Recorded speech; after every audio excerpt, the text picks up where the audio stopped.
सबद भेद बिना सतगुरु क्या कहें अजाना। मन इंद्री बस में नहीं तो काल चबाना।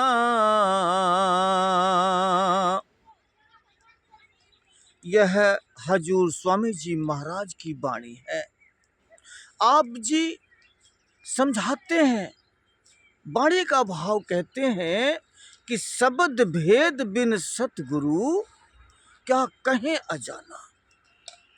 आप जी ने इसके गुरु के बारे में, शब्द के बारे में खोल करके समझाया कि आज के जमाने में जो शब्द की जो जानकारी है, शब्द की जो महिमा है, उसको जानने वाले बहुत कम हैं। अक्सर लोग संसार में गुरुआ तो बहुत हैं, हजारों की संख्या से गुरु हैं, जो कि वे गुरु लाल पीले कपड़े पहन लेते हैं, जनेऊ या हीरा पहन लेते हैं गले में, दाढ़ी और बाल बढ़ा लेते हैं, कमंडल व झोली टांग लेते हैं, हाथों में चिमचा ले लेते हैं और घर से निकलकर तीर्थों पे जाते हैं, महाकुंभ में जाते हैं, तीर्थ स्नान करते हैं, वहाँ पंडा पुजारी को पूजते हैं व पुजवाते हैं। नाना प्रकार के वेद की व्याख्या के अनुसार गीता भागवत को पढ़ना व पढ़ाना, या भागवत रामायण का कहना, या अखंड पाठ कराना, या वेद शास्त्र को पढ़ना व पढ़ाना व लोगों को सुनाना, नाना प्रकार के कर्म करते हैं। और यही सब कर्म करके आज के युग में इतने बड़े वे एक मठाधीश व महंत बन जाते हैं, जो कि वो आश्रम चला रहे हैं। और इससे अगर आगे बढ़े तो रिद्धियां सिद्धियां प्राप्त करने की जुगती की। जैसा कि 60 चक्र जो हमारे आँखों के नीचे जो 6 चक्र जो माने जाते हैं, जैसा कि मूलाधार चक्र जहाँ पर गणेश का वास है, वहाँ मूलाधार में ध्यान लगाना या वहाँ के मंत्र का जाप करना। उससे ऊपर उठे तो स्वाधिष्ठान चक्र में आए, जहाँ ब्रह्मा जी व सावित्री जी का वास है, उनका ध्यान किया या उनकी पूजा की, उनका मंत्र उच्चारण किया। वहाँ से ऊपर उठे तो केंद्र चक्र, जिसे नाभि चक्र भी कहते हैं, जहाँ पर विष्णु जी व लक्ष्मी जी का वास है, उनका ध्यान लगाना, उनके मंत्रों का उच्चारण करना। वहाँ से ऊपर उठे तो हृदय चक्र, हृदय चक्र में जहाँ शिव जी का, पार्वती जी का वास है, शिव जी की सिद्धि करना, उनका मंत्र जाप करना। वहाँ ऊपर से उठे तो कंठ चक्र में आना, जहाँ आदिशक्ति माया का वास है, उनकी सिद्धि करना। वहाँ से ऊपर उठे आँखों के पीछे आए, जहाँ आत्मा का वास है। यहाँ तक आते आते उन लोग इसी चीज को अंत समझ लिया। इस स्थानों पर आकर अपने सिद्धियां को प्राप्त की।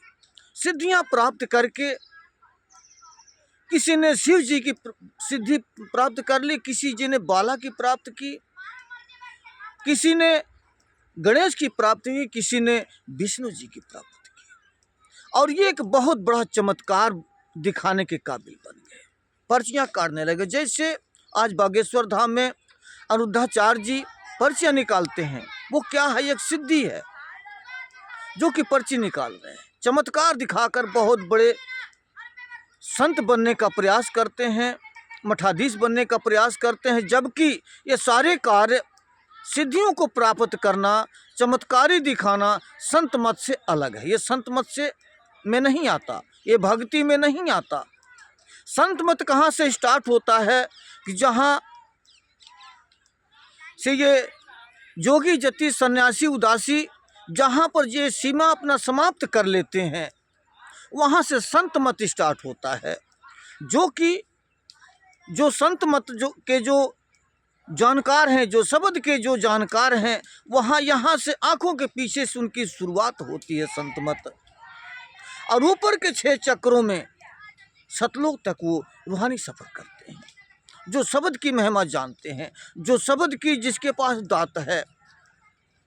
तो जो वाणी कहती है क्या कहें अजाना, जो सतगुरु शब्द से अनजान है, शब्द की पहचान नहीं है, तो वो क्या कहेंगे। वो अपने आप भी अंधे हैं और उनका शिष्य भी अंधा है, क्योंकि अंदर की दृष्टि ही नहीं खुली, अंदर का उनका नेत्र ही नहीं खुला। इसलिए संतों ने, कबीर साहब कहते हैं कि जाका गुरु है आंधरा चेला काह कराए, अंधे अंधा मेलिया दोनों कूप पर आए। जिसका गुरु ही अंधा है तो शिष्य तो अंधा होना ही होना है। शिष्य को भी अंधकार में जाना है और गुरु को भी नरक रूपी अंधकार में जाना है। उनका आवागमन का चक्कर नहीं छूटना, क्योंकि वो अंदर की ज्योति ही नहीं मिली, अंदर की दृष्टि ही नहीं खुली, उस मार्ग पर ही नहीं पहुँचे जो मालिक के देश जाता है। इसलिए वो अनजान है, शब्द से अनजान है, तो शब्द वो कैसे लगा सकते हैं, शिष्य को कैसे लखाएंगे।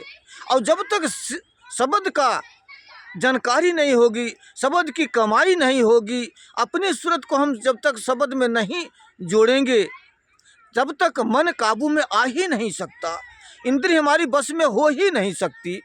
इसलिए वाणी का भाव क्या बनता है कि मन इंद्रिय बस में नहीं तो काल चबाना। जब मन हमारा काबू में ही नहीं है तो इंद्रिय हमारी काबू में कैसे हो सकती है। और मन को अंकुश लगाने वाला, मन को काबू करने वाला वो शब्द रूपी ताकत है। कबीर साहब जी फरमाते हैं कि मन गयंद माने नहीं उड़े सूरत के साथ, अब महावत बेचारा क्या करे जो अंकुश नहीं हाथ। भाई महावत हाथी के ऊपर एक महावत जो बैठा होता है, जो हाथी को चलाता फिराता है, उसके हाथ में एक लोहे का अंकुश होता है, जो अंकुश के द्वारा हाथी को काबू करता है। जिधर भी अंगूठे का इशारा करता है, जिधर मोड़ने को उधर ही हाथी मुड़ती जाती, क्योंकि उसे अंकुश का भय बना रहता है। ठीक उसी प्रकार से मन रूपी हाथी के ऊपर आत्मा सवार तो है, मगर शब्द रूपी अंकुश आत्मा के हाथ में नहीं है कि जिधर चाहे उधर मन को मोड़ ले। मन अपने मन की मर्जी से, इच्छाओं की मर्जी से जिधर चाहता उधर ही चला जाता है। क्यों कि मन इंद्रियों का गुलाम है। मन जितनी इंद्रियां हैं, 9 इंद्रियां हमारी हैं, 9 इंद्रियां अपनी अपनी स्वाद मांग रही हैं, और वो अपने स्वाद मांगती हैं किससे? मन से। और मन इंद्रियों का गुलाम है, इंद्रियों के द्वारा रस भोगता है।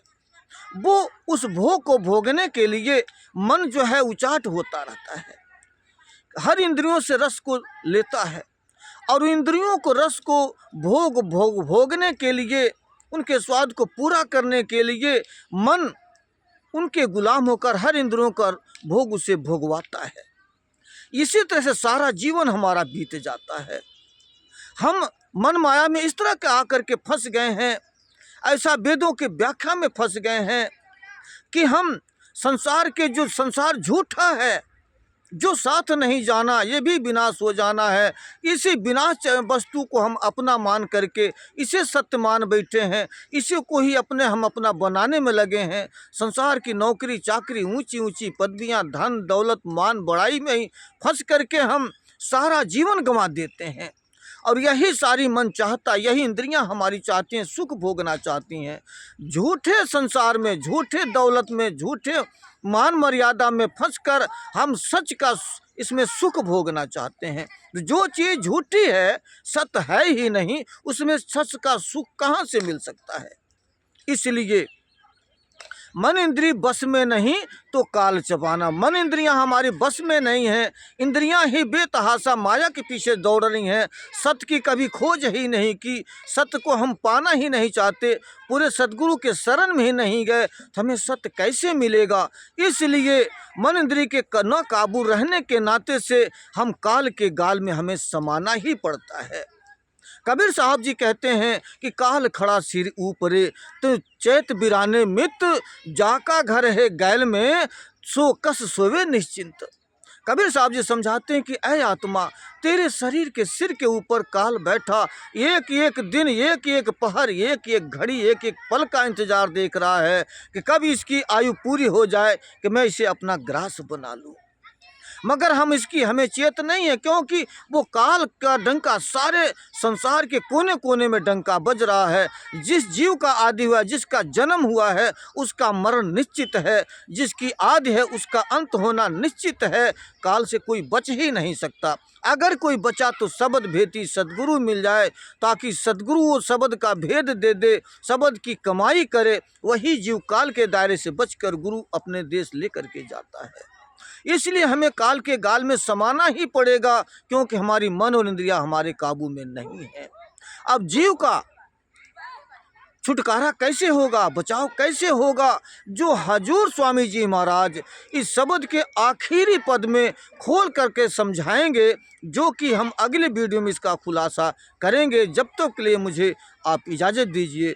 धन्यवाद साहिब।